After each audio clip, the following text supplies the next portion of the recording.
Mammaaksota afaan Oromoo. Mammaaksi dubbii fida dubbii fixa. Gorsa xiinsammuu cimaa of keessaa qaba. Kanaaf Oromoon gaafa mammaaku takkaa dubbii fiduuf takkaa dubbii fixuufidha. Akka hin cabne beekaaf bishaan dhagaatti bu'a.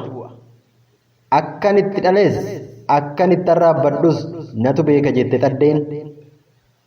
Akka nani jedhe fardatu dide. Akka fardi jedhe aanatu dide. Kanatti karaa irraa maqne jedhe namichi. Adurree barri qabee hantuutni eegee nyaate. Anaafis rafuu hin taatu, atiifis nyaachuu hin taatu osoo dhiifte jedhe namichi tafkiidhaan.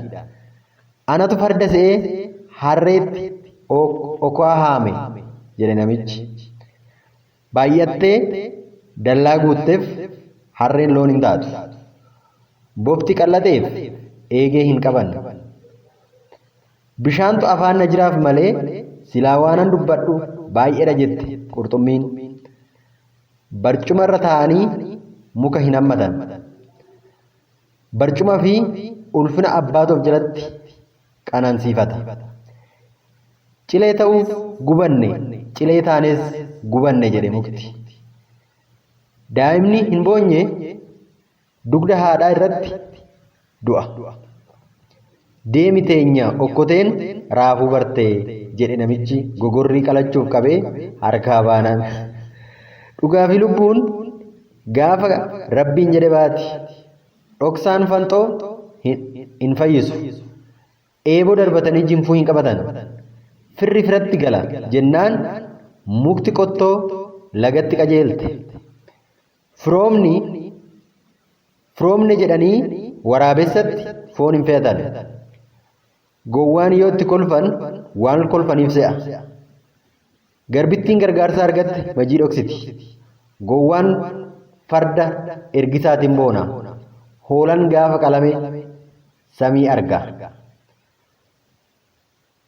Hammaatanis dhuma hin ooltu.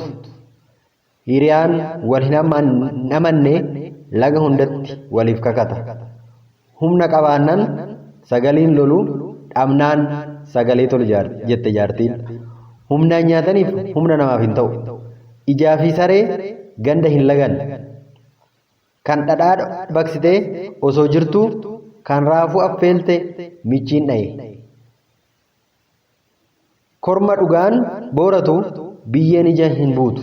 Loon kana ooftee abbaan geessa jedhe namichi hatticha dhama'een. Maqaan baduu mannaa mataan baduu wayya. Mucaa boo'uuf jedhu jabbiin irra ejjate. Muka ol guddata. Fiixee muruun jirma lafaa jalatti gabbisuudha jedhe. Namni daara baasan daaraadhaan nama qaba. Nama beekaa du'e osoo dhaga'u awwaalu. Osuma beeknuu huba wajjin jette sareen. Ollaan bultee beekaa akka itti bule abbaatu beeka. Qe'ee abbaan hin jirretti tisiisni wal horti. Re'een baala argatte qeerrensa hin sodaattu.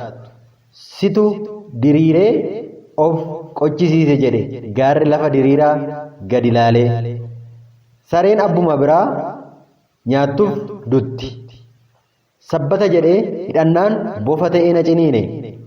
Ulfi ulfina qaba jennaan gowwaan garaa dhiibe. Ulee bofa ittiin ajjeesan alumatti gatu. Waraabessi na nyaate jedhanii sareetti hin iyyatan. Waraabessi guyyaa yuusee yeroodhaan beekachiise. Waan lafatti falan gaalatti fe'an. Waliigaltee dhabaaf saree tokkittiin qileetti nu naqxi jedhe jaldeessi. Waan hancufti namaa oolchitu gaafa kokkeen namaa dhukkubdu beekan. Yoo akka maleetti baatan tafkiinuu dugda nama kutti. Yaa harree kan dhiitte kaan ciniinte eenyu wajjin araddaa irra oolufi. Mammaaksonni hafanillee ni jiru. Warreen hafan immoo yuutuubii biraatiin walitti deebina sheer laayik nuuf godhaa.